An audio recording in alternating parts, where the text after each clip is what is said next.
Hey guys, Matt with CJ Off-Road here. Today we're in the studio with my 2018 JL Hemi, and we're going to be adding some light underneath the hood.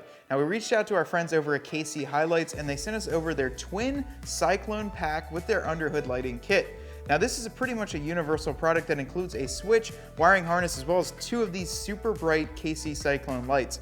Now I personally love these lights. We've installed them on a ton of vehicles, underneath the hood, inside the cab, and even as rock lights. They're super durable with a small diameter and a small profile with a ton of lighting output. What I like about the underhood is that since we have the Hemi in here at nighttime shows or when we need to work on it, I really want to be able to illuminate it and see what I'm doing.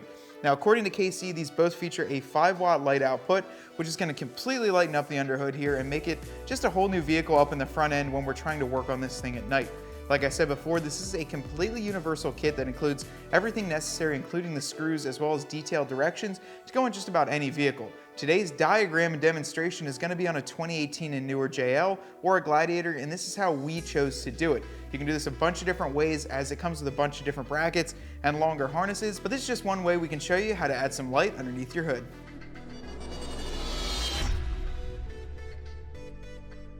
The first thing we did to our JL was remove this under hood cover. Now this is going to be on a Sports Sahara, Rubicon, pretty much any trim model Jeep. The first thing you want to do is pull this off if you're going to install it our way.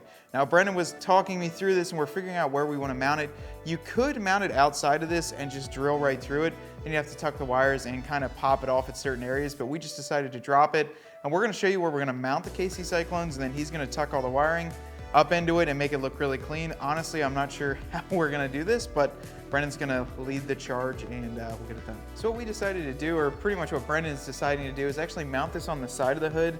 Now what he's doing is lining the body up with that protrusion. So basically the body is gonna line up right next to that, and then he's just centering it up. So after we get the first side on, drilled and mounted permanently, then we can do some serious measurements and make sure that this driver's side is the exact same. But this is gonna allow us to put it there and then tuck all the wiring right in the corner of where all that underhood protection is. That way we don't see anything. So Brendan's gonna mark it, and the reason we did it on the side here is just so it illuminates more of the engine bay. And in the center, we really have to tuck the wires and really mess with a lot of things. So this is gonna be an easier way. Plus it's only one hole we need to drill, and then we can tuck the wires right underneath the insulation. So Brendan's gonna get to drilling. We'll get this first one mounted. All right, now we're gonna drill it with an 1/8 inch drill bit. Be very careful, you don't wanna go through both layers of the hood. So we're just gonna take it nice and slow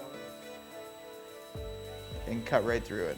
Just make sure you grab a washer and then you can install the screw. The washer is a little bit tight, but it'll go in there with a little bit of a push. Use a Phillips head screwdriver. We're just gonna get it nice and tight. You have to go crazy tight on these. It is just holding a little bit of weight and making sure it stays in place. Also, the hood is aluminum in the JLs, so you don't want to go too crazy with a metal screw going into aluminum. You can strip it out, or worse, make the hole big, and then you won't be able to keep the KC Cyclone where it is. So now we're going to repeat the same process on the driver's side, and then we're going to run some wiring and get these lights working. So now that you have both of them drilled, one thing that Brendan did tell me, he reminded me, when we built the power wheels, you can actually relocate and move the glass on the outside of the KC Cyclone. He said he's got a little bit of kind of a weird touch when that's upside down, so we're actually going to spin it then to make him happy because he's doing this install and wants to make it perfect. But we're going to run the harness across the hood here with all of the inside underhood lining off. That way we can get it all tucked down, run it down through here and get to the battery, but that's what we're going to do next.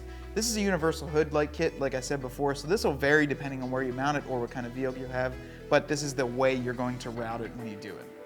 So they're already wired up for a positive and a negative, so you simply connect both of them, make sure they have a full connection, and also don't connect anything to the battery until you're completely done.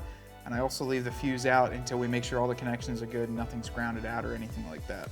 So what we're gonna do is cross it over and run it to the other KC Cyclone, make sure both the connections are tight, and make sure none of the wires are crossed and in the right manner. I will go back and probably put some of the included loom on some of these wires that go across, as well as any sections that are exposed, because we don't wanna have just a red and black wire. It doesn't really look professional like that. Just gonna throw a little bit of tape over this to make the connections and everything look a little bit nicer.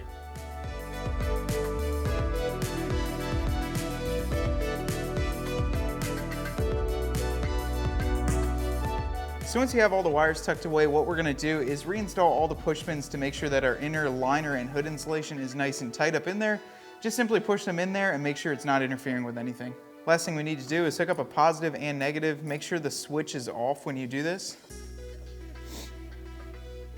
We're going to utilize the factory ground on the fender. This is better than going onto the factory ground on the battery just because it's closer and it's a lot easier to hook onto. What we're going to do is find a good location for the switch and then our install will be complete. Alright guys, so about a half hour later and we've got this KC HiLiTES 2-piece underhood lighting kit installed with both of the Cyclones on there. Now overall I wanted this light kit on the JL in case we're out on the trail and we want to be able to see if we have to recover or repair anything underneath the hood. Now I've got the switch mounted right over here on the passenger side fender well. I'm gonna go ahead and turn them on and you can see that there is a ton of light giving out of both of these KC Cyclones and the installation is completely plug and play with the harness that they give you.